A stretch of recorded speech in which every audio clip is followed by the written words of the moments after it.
You, John Fitzgerald Kennedy, do solemnly swear. I, John Fitzgerald Kennedy, do solemnly swear. That you will faithfully execute the office of President of the United States. That I will faithfully execute the office of President of the United States. And will, to the best of your ability. And will, to the best of my ability. Preserve, protect, and defend the Constitution of the United States. Preserve, protect, and defend the Constitution of the United States. So help you God. So help me God.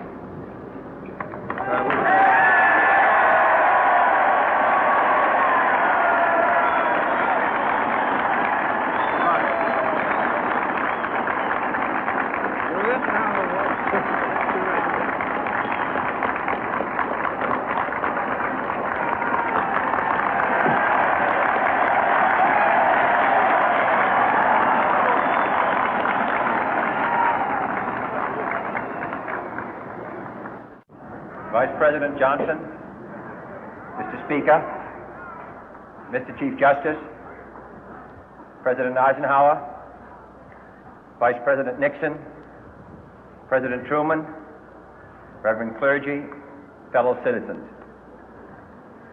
We observe today not a victory of party, but a celebration of freedom, symbolizing an end as well as a beginning, signifying renewal as well as change.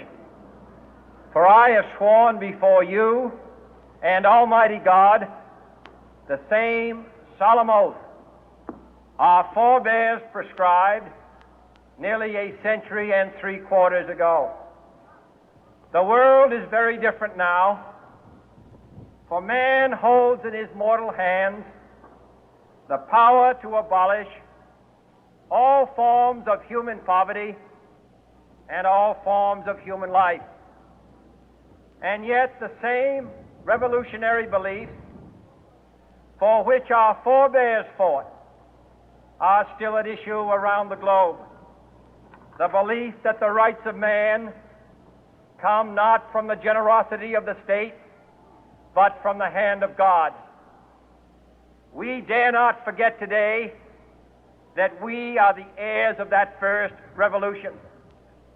Let the word go forth from this time and place to friend and foe alike that the torch has been passed to a new generation of Americans born in this century, tempered by war, disciplined by a hard and bitter peace, proud of our ancient heritage, and unwilling to witness or permit the slow undoing of those human rights to which this nation has always been committed and to which we are committed today at home and around the world.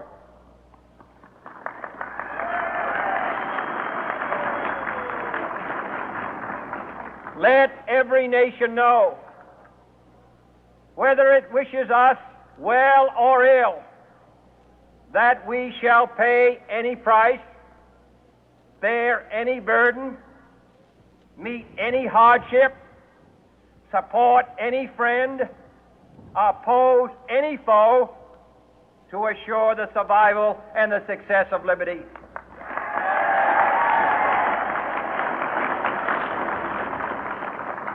This much we pledge and more. To those old allies whose cultural and spiritual origins we share, we pledge the loyalty of faithful friends. United, there is little we cannot do in a host of cooperative ventures. Divided, there is little we can do, for we dare not meet a powerful challenge at odds and split asunder. To those new states whom we welcome to the ranks of the free, we pledge our word that one form of colonial control shall not have passed away, merely to be replaced by a far more iron tyranny. We shall not always expect to find them supporting our view, but we shall always hope to find them strongly supporting their own freedom, and to remember that in the past, those who foolishly sought power by riding the back of the tiger ended up inside.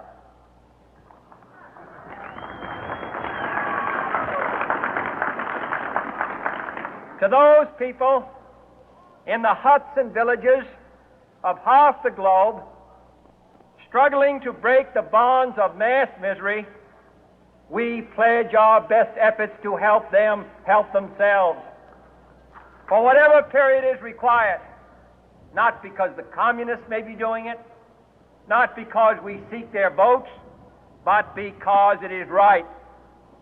If a free society cannot help the many who are poor, it cannot save the few who are rich.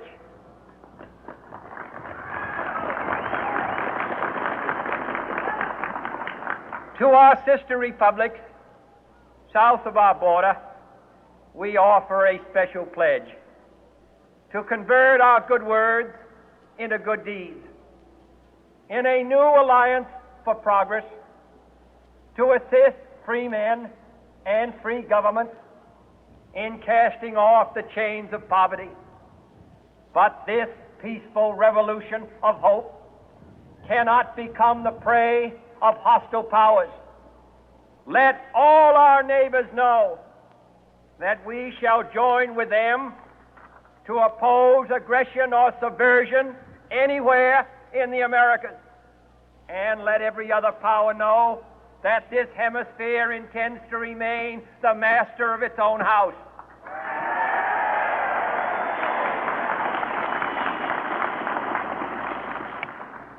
To that World Assembly of Sovereign States, the United Nations, our last best hope, in an age where the instruments of war have far outpaced the instruments of peace, we renew our pledge of support to prevent it from becoming merely a forum for invective, to strengthen its shield of the new and the weak, and to enlarge the area in which its writ may run. Finally, to those nations who would make themselves our adversary, we offer not a pledge, but a request that both sides begin anew the quest for peace. Before the dark powers of destruction, unleashed by science, engulf all humanity in planned or accidental self-destruction, we dare not tempt them with weakness, for only when our arms are sufficient beyond doubt can we be certain beyond doubt that they will never be employed. But neither can two great and powerful groups of nations take comfort from our present course, both sides overburdened by the cost of modern weapons, both rightly alarmed by the steady spread of the deadly atom, yet both racing to alter that uncertain balance of terror that stays the hand of mankind's final war. So let us begin anew, remembering on both sides that civility is not a sign of weakness, and sincerity is always subject to proof. Let us never negotiate out of fear, but let us never fear to negotiate.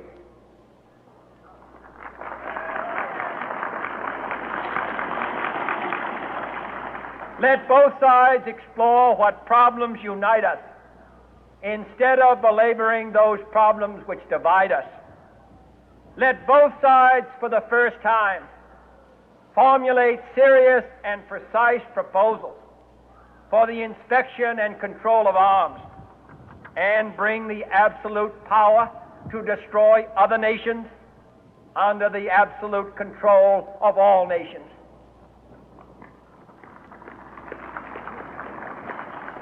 Let both sides seek to invoke the wonders of science instead of its terrors.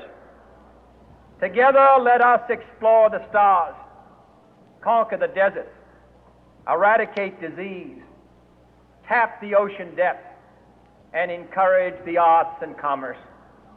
Let both sides unite to heed in all corners of the earth the command of Isaiah to undo the heavy burden and let the oppressed go free. And if a beachhead of cooperation may push back the jungle of suspicion, let both sides join in creating a new endeavor, not a new balance of power, but a new world of law, where the strong are just and the weak secure and the peace preserved. All this will not be finished in the first 100 days, nor will it be finished in the first 1,000 days, nor in the life of this administration, nor even perhaps in our lifetime on this planet. But let us begin.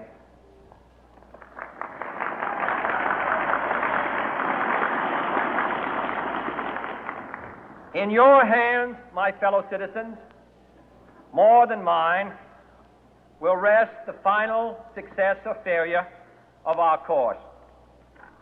Since this country was founded, each generation of Americans has been summoned to give testimony to its national loyalty. The graves of young Americans who answered the call to service surround the globe.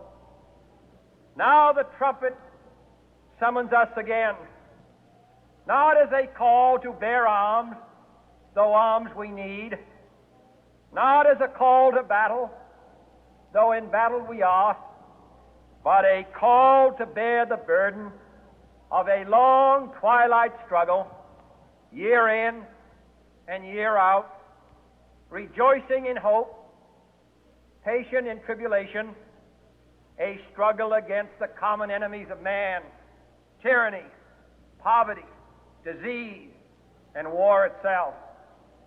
Can we forge against these enemies a grand and global alliance,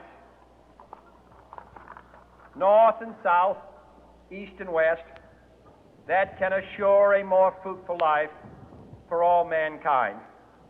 Will you join in that historic effort?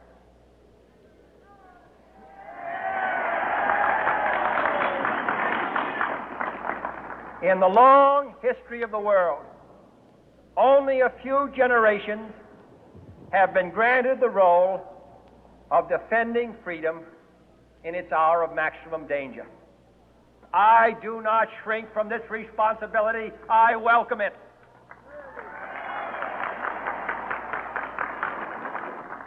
I do not believe that any of us would exchange places with any other people or any other generation.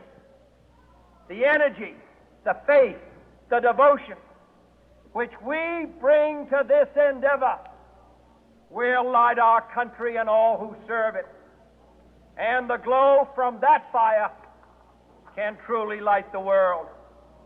And so, my fellow Americans, ask not what your country can do for you, ask what you can do for your country.